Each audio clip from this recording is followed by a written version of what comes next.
Para hacer juegos, la mayoría de las veces te va a ir bien sin ser un genio de las matemáticas. Obviamente, siempre dependiendo del tipo de juego y sus mecánicas. Aún así, hay temas que necesitas conocer porque si no vas a estar bastante perdido. Uno de los temas más importantes es el de vectores. Para hacer desarrollo de videojuegos hay que saber sobre vectores y hay que saberlo bien. Por eso, hoy les voy a mostrar lo básico sobre vectores y su aplicación en videojuegos a través de algunos ejemplos. Si bien para los ejemplos voy a usar Unity, todos los conceptos que van a aprender los van a poder llevar a cualquier motor o entorno. Los vectores no son algo específico de Unity, sino que se usa en desarrollo de videojuegos en general. Empecemos por lo básico. Un vector es básicamente una flecha. Pero si quieren ponerse un poco más técnicos, un vector es un segmento de recta que tiene una magnitud, que vendría a ser el tamaño del segmento, el tamaño de la flecha, y además tiene una dirección, que es hacia dónde apunta. La principal utilidad de los vectores es representar magnitudes físicas como posición, velocidad, fuerza o torque. Si se trabaja en juegos 2D, o sea, en dos dimensiones, los vectores se conforman mediante dos componentes. Una componente horizontal en el eje X y otra vertical en el eje Y. El vector de ejemplo que estamos viendo tiene 3 unidades hacia la derecha y 4 hacia arriba, formando el vector con componentes 3, 4. En el caso de 3 dimensiones, solo habría que agregar la componente de profundidad en el eje Z. Si tomamos el caso de Unity, se nos permite trabajar con dos structs. Tenemos vector2 para vectores en dos dimensiones, y para definir un vector2 solo hay que indicarle sus componentes horizontal y vertical con dos floats. Igualmente en el caso de 3 dimensiones tenemos vector3. También existen los vector4, pero no es algo que se use demasiado. Como les venía diciendo, una de las primeras aplicaciones que tienen los vectores es la de representar magnitudes físicas como la posición de un objeto. Veamos por ejemplo las posiciones de estos pájaros. Todos los vectores posición tienen referencia en el origen, lo que quiere decir que comienzan en el origen, o sea en 0 para X y 0 para Y, y terminan en la posición donde se encuentra el objeto. Por ejemplo, este pájaro está en 4, 3 respecto al origen, o sea 4 unidades a la derecha y 3 hacia arriba. Este otro ya se encuentra en las X negativas, está en -3, 2, o sea 3 unidades a la izquierda y 2 hacia arriba. Este otro está en -2, -1, que sería 2 a la izquierda y 1 hacia abajo. Y este último está en 0, -2, que vendría a ser 0 horizontalmente y 2 hacia abajo. Otra magnitud física típica para representar con vectores son las velocidades. En este caso, este vector indica la velocidad del pájaro, que nos da una idea de hacia dónde y qué tan rápido se está moviendo. Si suponemos que este vector nos indica las unidades por segundo en que se está moviendo el pájaro, entonces al cabo de un segundo se habrá movido 4 unidades horizontalmente y 3 verticalmente, considerando que su velocidad se mantiene constante. Ya entendiendo un poco lo que son los vectores y qué pueden representar, quiero que nos centremos ahora en la magnitud de un vector. Anteriormente les había dicho que la magnitud de un vector era su largo. El largo de un vector nos da una idea de qué tan grande es cierta magnitud física. Si tuviéramos por ejemplo un vector velocidad largo, nos estaría indicando que el objeto se está moviendo muy rápidamente. En cambio un vector de poca magnitud nos indicaría que se mueve lento. Poder calcular o poder saber cuál es la magnitud de un vector es algo que tiene muchas aplicaciones. La magnitud de un vector surge por simple aplicación del teorema de Pitágoras y resulta ser la raíz de la suma de sus componentes al cuadrado. En el caso tridimensional, simplemente habría que agregar la componente z al cuadrado. Si nos vamos al caso de Unity, no hace falta hacer ninguno de estos cálculos porque se puede obtener la magnitud de un vector a partir de su propiedad magnitud. Ya que estamos con magnitudes de vectores, paso a contarles que hay vectores que se usan muchísimo, que son los vectores que tienen magnitud 1, y se los llama vectores unitarios o vectores normalizados. Si tomamos un vector cualquiera, el vector normalizado asociado a este vector es aquel que tiene su misma dirección, pero con magnitud igual a 1. Otra vez, Unity nos deja el proceso de normalización de vectores muy fácil. Si tenemos un vector cualquiera, se puede obtener el vector normalizado asociado a ese vector a partir del campo normalized, o directamente se puede convertir el vector a un vector unitario con la función normalize. Ya enseguida vamos a ver algunas aplicaciones de normalización de vectores, pero como un ejemplo rápido puedo mostrar el video donde hice un movimiento top-down, donde usando normalización de vectores logré hacer que el movimiento en diagonal del jugador tenga la misma rapidez que en cualquiera de las otras direcciones. Dentro de los vectores unitarios, también cobran mucha importancia los vectores que apuntan en cada una de las direcciones de los ejes o en sus direcciones contrarias. Son tan importantes que si ponemos por ejemplo a Unity, se les asignó un atajo a cada uno de ellos. Por ejemplo, el vector unitario, que apunta hacia la derecha en la dirección a las x positivas, tiene asociado el atajo vector2.right en el caso de 2 dimensiones. Vector2.right sería equivalente a la declaración de un vector con componentes 1, 0. Asimismo, vector2.left va a ser el vector unitario que apunta hacia la izquierda. Vector2.up apunta hacia arriba y vector2.down hacia abajo. Otros atajos de vectores que pueden ser útiles son el vector que se compone de todos ceros y el que se compone de todos unos. Obviamente, todos estos vectores también están en 3 dimensiones, solo que se agregan los vectores correspondientes en dirección al eje z, vector3.forward y vector3.back, o sea, hacia adelante y hacia atrás.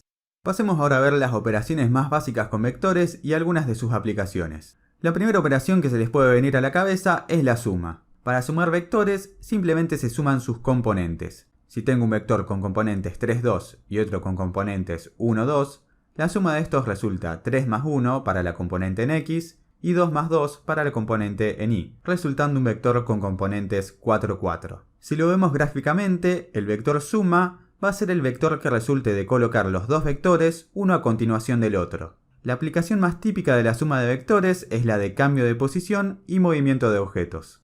Pongamos como ejemplo esta nave que dispara láseres. Si prestamos atención, los láseres salen del centro de la nave, pero yo quisiera que salgan desde un poco más arriba. Lo que se puede hacer es, al vector posición de la nave, sumarle un pequeño vector. Entonces, al momento de instanciar el láser, voy a hacer una suma de vectores. En este momento el láser sale desde el centro de la nave, entonces a esta posición le voy a sumar un pequeño vector con una componente puramente en el eje y. Y si ahora vemos, esta suma hizo que cambie la posición donde se instancia el láser. Por lo que vimos anteriormente, y solo como nota, a este vector también podríamos escribirlo como vector3.up multiplicado por un offset que lo voy a definir acá arriba.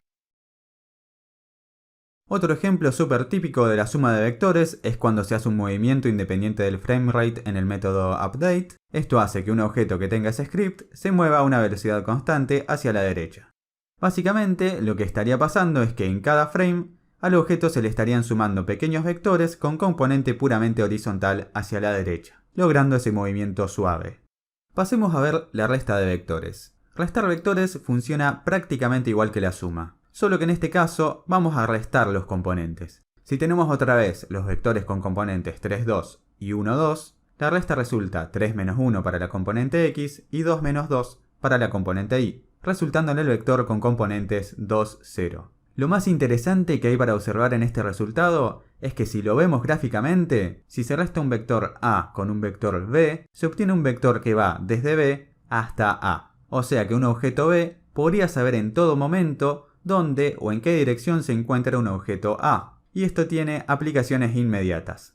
Quiero que vean este pequeño ejemplo que armé, donde tengo un cañón que sabe en todo momento dónde se encuentra la nave, y esto es gracias a la resta de vectores. Si ven el código, es algo súper simple. A transform.up, que sería el vector hacia donde estaría apuntando el cañón, le asigno el vector posición del jugador menos el vector posición del cañón, obteniendo de esta forma un vector que va desde la posición del cañón a la del jugador, y haciendo que el cañón apunte siempre en esa dirección.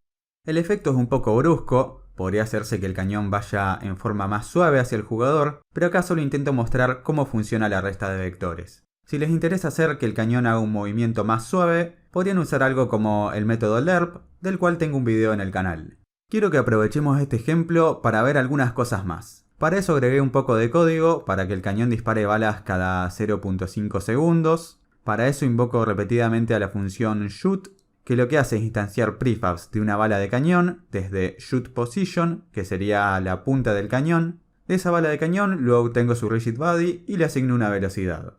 Y como se estarán imaginando, para que las balas sean disparadas hacia el jugador, simplemente lo que hago es restar la posición del jugador de la posición del cañón, y así tengo un vector velocidad que va desde la punta del cañón hacia el jugador. Si vemos esto en acción, funciona. Las balas están dirigidas hacia el jugador, pero tiene un problema, y es que las balas se van disparando a distintas velocidades.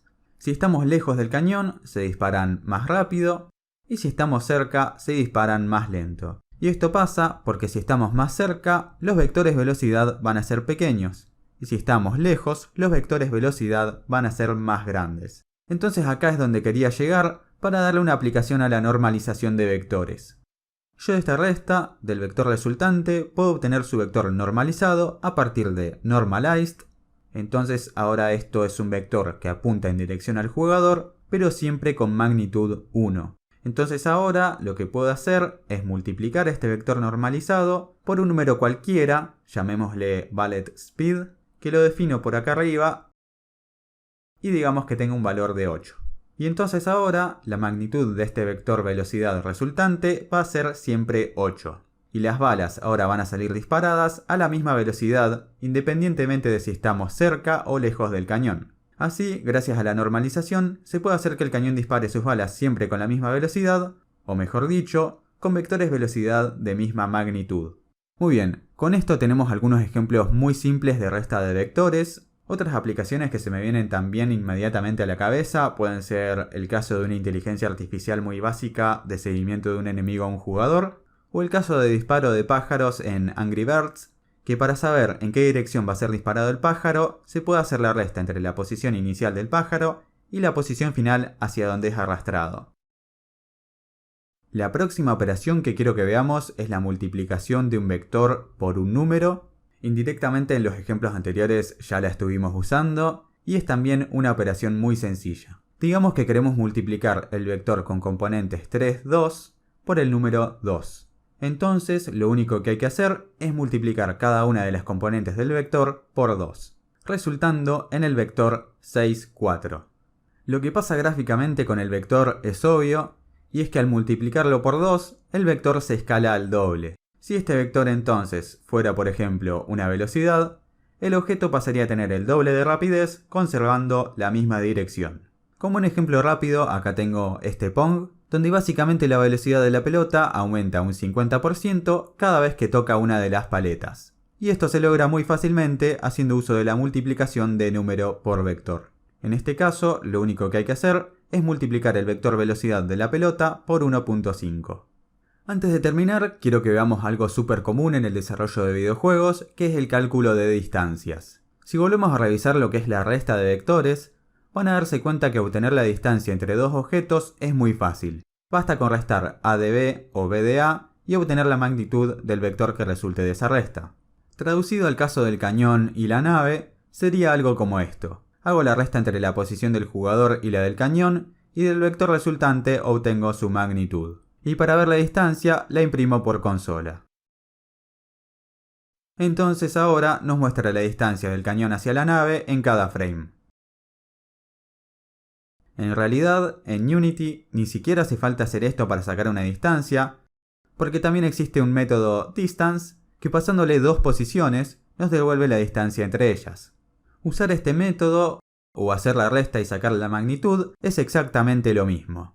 Sacar distancias de esta forma está bien, probablemente en la mayoría de casos no van a tener problemas, pero me gustaría que hablemos un poco sobre rendimiento. Si volvemos a ver la forma en que se calcula una magnitud, vemos que el cálculo involucra una raíz cuadrada. Este cálculo de raíz cuadrada, aunque nosotros no lo notemos, tiene un costo de procesamiento alto. Entonces, si tenemos muchos cálculos de distancias que se ejecutan en todos los frames, podría ser algo bastante malo para el rendimiento. ¿Qué tal entonces si pudiéramos deshacernos de esta raíz cuadrada? ¿Qué tal si en lugar de usar la magnitud, usamos la magnitud al cuadrado que no involucra una raíz cuadrada? La magnitud al cuadrado nos puede venir muy bien para mejorar el rendimiento, pero hay que tener en cuenta que nos va a servir más que nada para lo que es comparación de distancias, y no para obtener distancias exactas. Pero veámoslo mejor con un ejemplo. Acá estoy de nuevo con el cañón y la nave, pero con la diferencia que ahora el cañón va a apuntar solo si el jugador se acerca lo suficiente. Para visualizarlo dibujé este guismo de esta circunferencia. Si el jugador está dentro de la circunferencia, entonces el cañón va a apuntar. Si paso al código, es algo muy simple, se calcula la distancia, y si es menor que un cierto valor, que en este caso lo definía en 5, el cañón va a apuntar a la dirección de la nave. Como ya les había dicho antes, hacer el cálculo de magnitud o usar el método distance involucra una raíz cuadrada. Entonces acá se puede hacer una optimización. Es importante ver que acá estamos haciendo una comparación de distancias, por lo que se puede usar la magnitud al cuadrado. En este caso, a lo que resulte de la resta de vectores, en lugar de sacar su magnitud, saco su magnitud al cuadrado con la propiedad SQR magnitud. Este valor es exactamente eso, la magnitud pero elevada al cuadrado. Entonces ahora yo puedo obtener la mínima distancia al cuadrado multiplicándola por sí misma. Y ahora comparo si la magnitud al cuadrado es menor que la mínima distancia al cuadrado. Y esto ahora va a estar optimizado, sin cálculo de raíces cuadradas y funcionando exactamente igual. Si todo este tema de la magnitud al cuadrado les parece que la expliqué demasiado rápido, déjenlo en los comentarios y puedo hacer un video explicándolo con el tiempo que se merece. Por último, quiero mostrarles que si usan Unity, en su documentación pueden chequear varios métodos estáticos de los vectores que les pueden ser de mucha utilidad. Algunos ya hemos visto lo que hacen, pero les recomiendo que les echen un vistazo a todos y que tengan al menos una idea de qué es lo que pueden hacer con ellos, porque podrían simplificar el trabajo en muchos casos. De estos métodos hay dos que creo que merecen un video aparte, que son el producto cruz y el producto punto, que tienen muchísima aplicación. Si les interesa un video sobre esto, pueden dejarlo en los comentarios. Esto va a ser todo por este video, y ya saben, si les gusta este contenido, no olviden suscribirse, dejar su like y activar las notificaciones para no perderse el próximo.